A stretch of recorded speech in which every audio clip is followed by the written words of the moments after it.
Today we talked about arriving at Ati Ling. As for Ati Ling, yesterday I mentioned it was nestled in a forest. Let me show you a couple of photos. One shows what I described about Ati Ling, how the Dharma center was almost completely enveloped by the dense forest. Here's one photo. And another one showing those tall trees. They weren't quite like old-growth pines, but relatively speaking they were quite tall trees at that location. These trees were all around the area. Can you see it? Yes. The trees weren't exceptionally tall, I suppose, within this grove of trees, and then another view of Ati Ling from above. Actually, this was part of the Dharma center at the time. His Holiness stayed down here. Actually, Ati Ling is now in this area. From this view, we can't even see the Dharma center. There's still a small Dharma center there, I'm told, but the building where His Holiness stayed no longer exists. It was sold to someone else. There's another photo. At the time, the Dharma Center had built a Padmasambhava statue. This Padmasambhava statue is still there. Because wildfires are quite severe in California, they built this statue of Guru Rinpoche. And after that there were no more fires in the area. So they're very fond of this Guru Rinpoche statue. That's a brief introduction to get us started. Now let's continue. The teachings in Napa Valley began at this point. His Holiness taught here. Each day's teaching session had a fee, you know. Everyone should be aware. And the Dharma text we have now, like this English book, costs about $140. That's for the hardcover. The Chinese version is 1,400. That should be 1,400 RMB. So the book you're holding in your hands is quite precious. Think about how much the classes cost, how much the book costs. 1,400 RMB is several months' living expenses for some, though these days maybe it's not quite as much. 1,400 RMB, the English version, is similar. So I think for everyone here, this course doesn't require payment, and the books are given for free. If some Dharma friends don't have one yet, we'll figure something out soon. If there aren't too many people attending now, I still have some copies over there. We can give those to them first. There's no point in me just keeping them. For those who already have access, we'll work something out in a day or two. For those already in the group, having a book would probably be helpful. Last time we sold them, right? If we give them away this time, it might seem inconsistent. But selling or giving, either way is fine. Anyway, it's not a big deal. You decide. After all, we're doing this to benefit others, not for other reasons. Including during every Dharma assembly, I also hope that our lodging and food services don't raise their prices. In other places now, like in Kangding during the college entrance exams, all the room prices skyrocket. In popular vacation spots, prices soar during winter. But at our Buddhist academy, if we keep raising prices during Dharma assemblies, we might make a little money, but it's all from Buddhists. And Buddhists themselves don't have much money, they only have a bit of faith. Poor but faithful, that's the defining characteristic of a Buddhist, having faith but no money. As for those with money but no faith, I'm not sure whose defining characteristic that would be.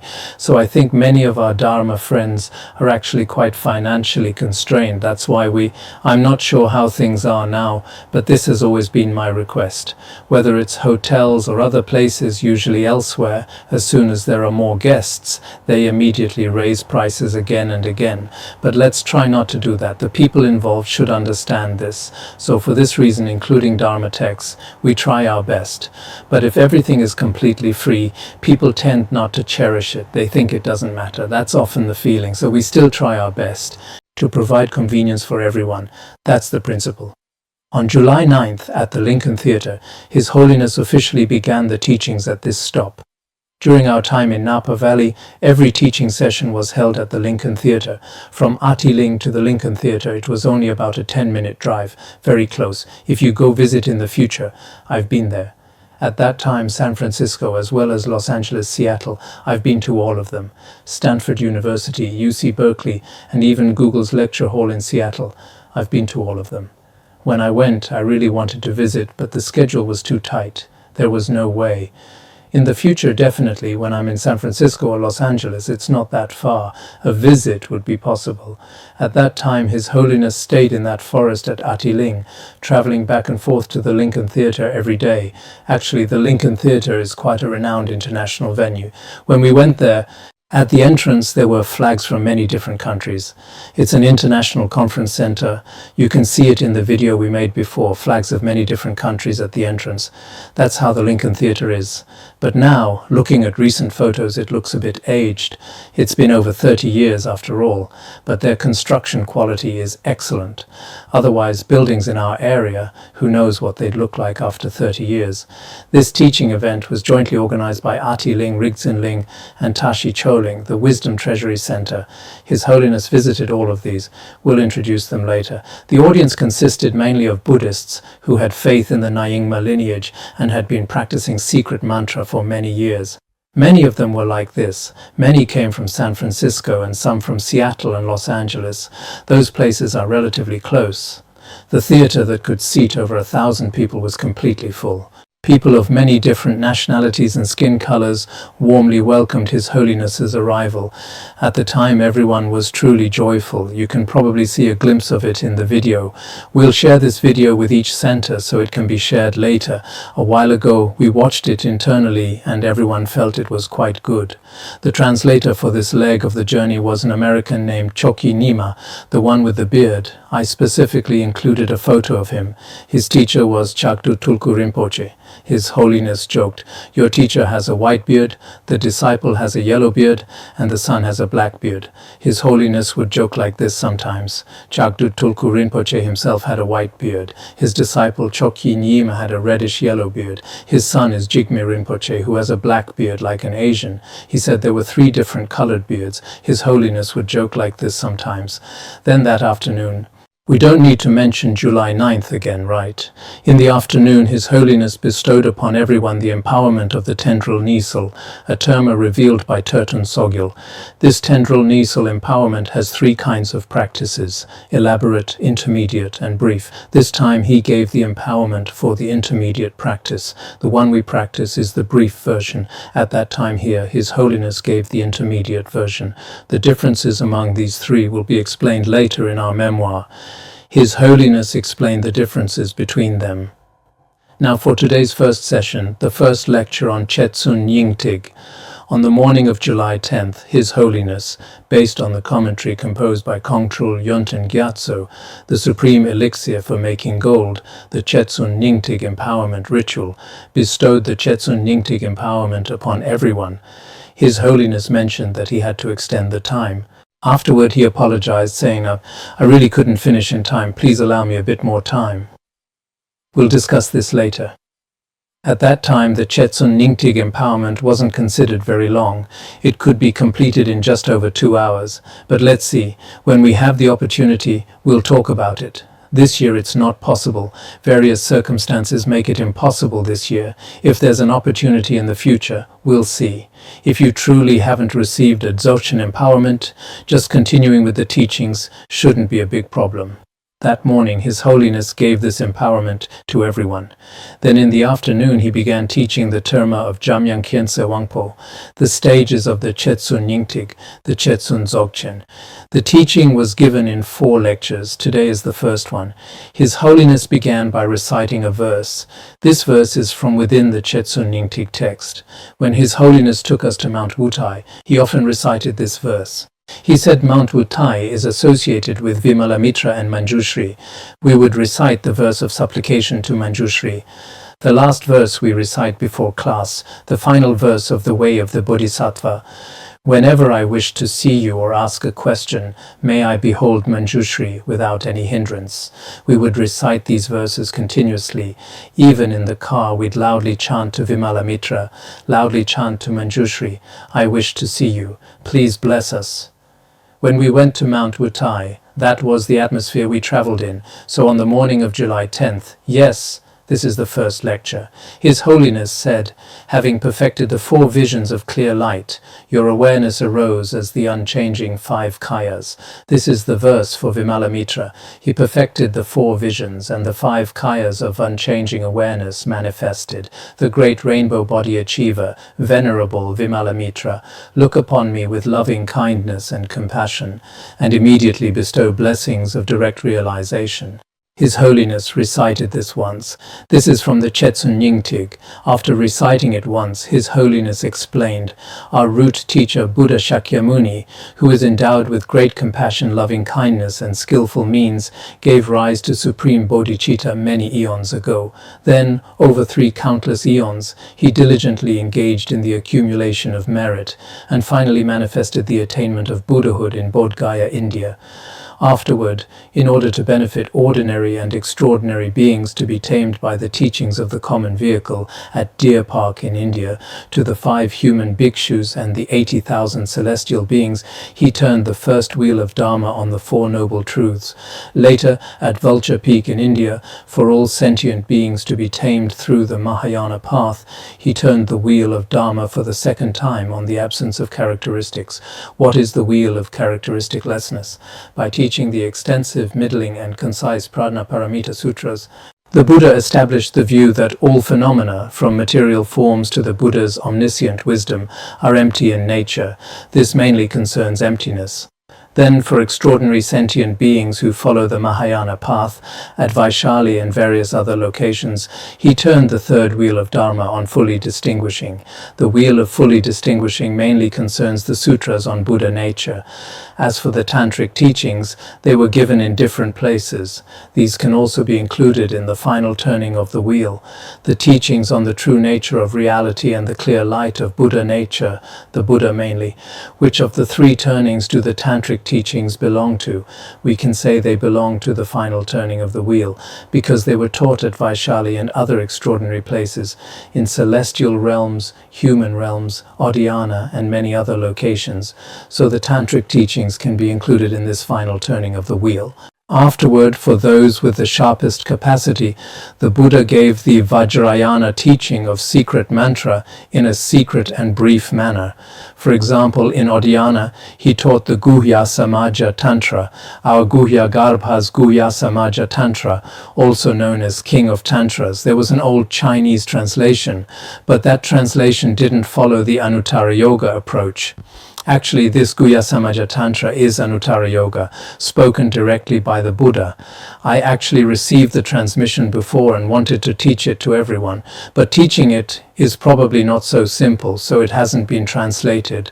There is a translation, but some parts of it seems to have been translated during the Song dynasty. There's a bit of in there, probably related to the translator and the circumstances of that time. At the great stupa of Danyakataka in southern India, the Buddha taught the Kalachakra Tantra, as well as the chanting the names of Manjushri and so forth. In brief, in different places where celestial beings, Nagas, Yakshas, Gandharvas, or Garudas dwell, for those who are of extraordinary faculties, the Buddha taught the Vajrayana teaching of secret mantra. Upon passing into parinirvana, the Buddha prophesied, 8 years after my passing in the Dhanakosha lake in the northwestern part of Odhyana, a great being even greater than me, Padmasambhava, will appear in this world. This is the prophecy the Buddha made in certain sutras. Later, Vajradhara, one of the 12 founding teachers of Dzogchen, at the time when the human lifespan was of infinite years, conferred many tantras, including the reverberation of sound tantra. The reverberation of sound Tantra contains many prophecies. During the age of strife, when the 5 kinds of degenerations become rampant, Garab Dorje, Jampal Shenyen, Sri Singha, Jnana Sutra, and others will reveal this most profound and supreme Dharma teaching, the great perfection. This was prophesied. How was it prophesied? Next is the explanation from the reverberation of sound Tantra. This is slightly different from our earlier version. There are some differences, some parts were added later as supplements. In the reverberation of sound Tantra, how were these great masters prophesied? First, Garab Dorje. The reverberation of sound Tantra says, the daughter of Dhanakosha, her son Pramodavajra of no father. Because Garab Dorje had no father, he was an emanation. He was a swan who, through certain circumstances, was born to his mother. This is the prophecy of Garab Dorje. Manjushri Mitra. This prophesies Jampal Shenyen. Patron Sri Singha. This predicts Sri Singha. Jnana Sutra. This foretells Jnana Sutra. Actually, all these tantras contain such prophecies. In addition, Padmasambhava and Vimalamitra would become the two greatest masters to spread the clear light teaching of Dzogchen in the dark land of Tibet. These prophecies are found in the relevant tantras and related texts. Next, regarding Vimalamitra, his system of teachings follows the 17 tantras of the quintessential secret heart essence cycle. We often refer to the Nyingma's 17 great tantras. What did he compose? He composed the 4 volumes of profound scriptures, the golden letters, turquoise letters, conch letters, and inlaid letters. These are in the Vima Nyingtig. As for our Nyingtik Yabji now, all of these actually have transmission lineages. I see they're all in the Vima Nyingtig. Those of us who have received the Nyingtik Yabji transmission have all of this. The 17 great tantras are not included. The transmission of the 17 great tantras is separate. These volumes of text are summarized into 119 essential pith instructions. They can be included here. This is the cycle of Vima Nyingtig, which is also known as the Old Nyingtig or Karma Nyingtig. Actually, His Holiness's teachings here. Today they sent me a message from Annie Williams, who used to work at the White House. Her feedback said that this memoir is wonderful and contains a wealth of information. So His Holiness really, this contains an enormous amount of information. Look at the back of our hardcover edition. The book titles, personal names, place names, all together they fill many pages. So the amount of information in here is quite substantial. This is the Vima Nyingtig, also known as the Old Nyingtig or Karma Nyingtig. On the other hand, Padmasambhava, based on tantras such as the Blazing Clear Expanse Tantra and the 6 essential tantras that grant liberation through wearing at the sacred site of the Joto Tidro cave. This is the Tidro cave near Sami at Tidro, Sami Chimpu, the Tidro cave, over 7 years, transmitted his complete heart essence cycle as if giving a most precious jewel to Khandro Yeshe Tsogyal. These teachings are collectively called the Pema Nyingtig, also known as the Khandro Nyingtig or New Nyingtig or Terma Nyingtig. Some have said that all teachings of the Karma Nyingtig have a long duration in this world, but their blessings are not so swift, while the Terma Nyingtig's blessings have a shorter duration but come much quicker than the Karma Nyingtig. Both the Karma Nyingtig transmitted by Vimalamitra and the Terma Nyingtig transmitted by Padmasambhava are known as the Mother Nyingtig. Regarding the Nyingtik Yabsi, when we previously transmitted the Nyingtik Yabsi, the empowerment and teachings, during one of the sessions, I gave a brief introduction. It's probably quite similar to this. His Holiness just spoke spontaneously at that time. I also at that time shared some of the principles that His Holiness often taught before and after classes. When Khenpo was giving everyone the oral transmission, I did explain these principles. And there's also something we translated before, one of which contains part of this. Was it in Always Remembering or somewhere else? His Holiness's teachings there also include this classification. To explain the hidden meanings of these 2 Mother Nyingtik texts, the omniscient Longchen Rabjam composed, to fully explain the essential points of the Vima Nyingtig, he composed the Lama Yangtig, which is subdivided into 51 sections of teaching, and to elucidate the essential points of the secret meaning of Khandro Nyingtig, he composed the Khandro Yangtig. Because of this, the Lama Yangtig and Khandro Yangtig are known as the Child Nyingtig.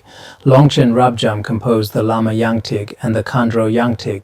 The Khandro Yangtig elucidates the Pema Nyingtig. These are called the Child Nyingtig, 2 Child Nyingtig.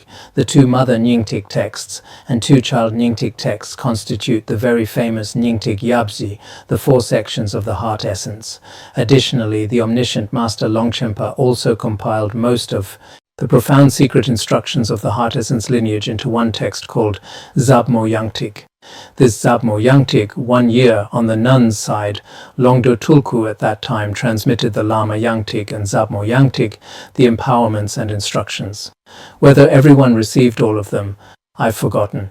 In any case, over these 2 years we've basically received the empowerments and instructions of the Nyingtik Yabji. This should be a cause for great joy for everyone. Among all the heart essence teachings of secret mantra, this is the most crucial and important. That's about it. Before this, His Holiness gave them an introduction to the Nyingtik Yabzi, a general overview. It's excellent. All right, that's all for today.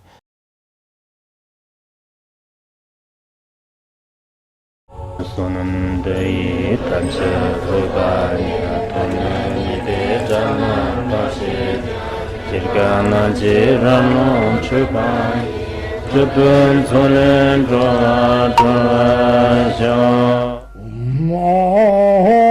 Bandarangara Padmasambhava Bandarangara Padmasambhava Bandarangara Padmasambhava